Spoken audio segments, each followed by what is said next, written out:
This is a quick performance installation video for K10220. That's a big block alternator power steering bracket using the Type 2 power steering pump.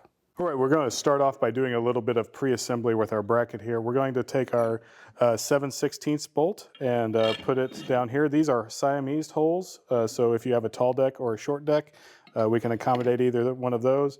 3/8 there.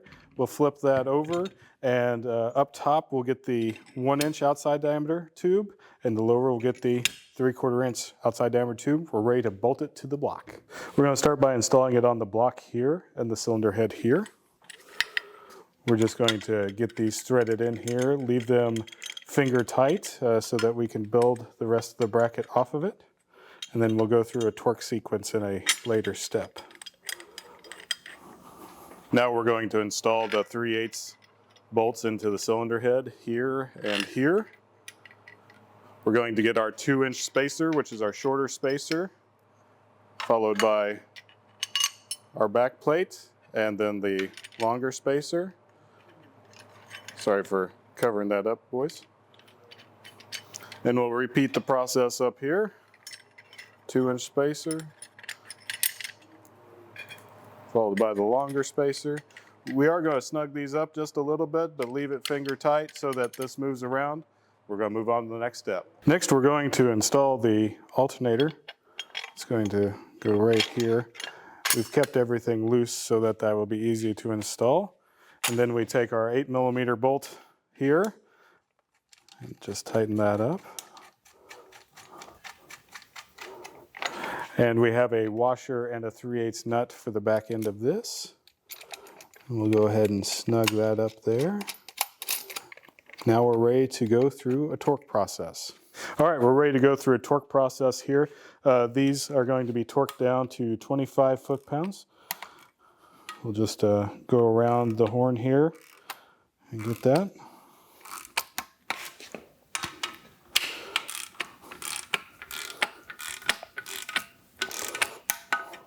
And we'll switch to the 5/8 wrench for the 7/16 down here on the bottom.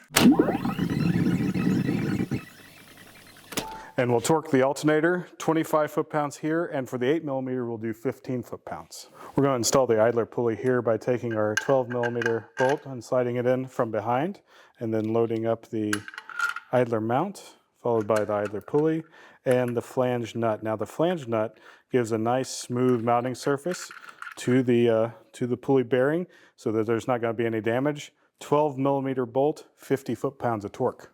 We're ready to install the power steering pump. We'll slide it up here, and I like to go with the middle one first. Excuse me for getting in the shot there. And you do the middle one first, and you kind of snug it up, and it kind of holds it where it'll be much easier to get the other ones in the next step.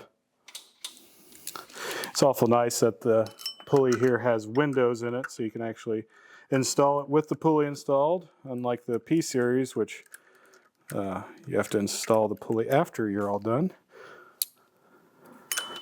These are 8mm bolts, and so we are going to torque those down to 15 foot-pounds. We're ready to install the belt. In this iteration, we're doing the alt power steering with the Type 2 power steering pump, and combined with our HD AC compressor. For the HD AC compressor, you're going to want to install, on our compressor, it has 8 grooves here. You'll be in the middle 6. If it's a 7-groove compressor, you'll be in the rear 6 there. So what I like to do is get it just like this, make sure that we're down in all the grooves where we need to be before we put any torque to it. Like that. Grab your brake over. Now we do want a belt that is a little tight, a little difficult to get on, but it shouldn't be impossible. It should be able to do with one person. But what's really important is the tensioner marks here. As this belt wears, it's going to, oh, that wasn't down.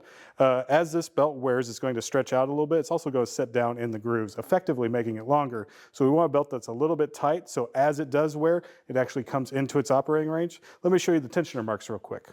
Here on the tensioner arm, there's actually an indicator right here, and there's 3 marks here. So when we do put on the belt, regardless of the belt that we've recommended, we want you to check these out and make sure that those are in the correct operating position.